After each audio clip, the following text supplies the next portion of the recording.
మకర రాశి వారికి ఈ వారంలో 2 విధాల ధనార్జన ఉంటుంది. సోదరీసోదరులతో విరోధం ఏర్పడుతుంది.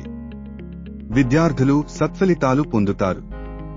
నూతన వ్యక్తుల పరిచయాలు ఏర్పడతాయి. అడ్మినిస్ట్రేషన్ రంగంలో ఉన్న వారికి పదోన్నతులు ఉండును. తల్లితో తగాదాలకు దూరంగా ఉండాలి.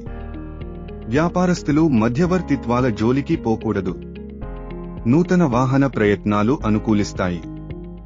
మీ జీవిత భాగస్వామికి అనారోగ్య సమస్యలు వచ్చును. ఆర్థికపరమైన ఇబ్బందులు తొలగును. విదేశీ ప్రయత్నాలు వాయిదా పడతాయి. స్త్రీలు అలంకారానికి సంబంధించిన వస్తువులు కొనుగోలు చేసే అవకాశాలు కలవు. సంకల్పించిన పనులు ఆలస్యమైనప్పటికీ పూర్తవుతాయి. బ్యాంక్ లోన్స్ మంజూరు అవుతాయి. సమాజంలో గౌరవ మర్యాదలు పెరుగుతాయి. ఆంజనేయ స్వామి ఆరాధన చేయడం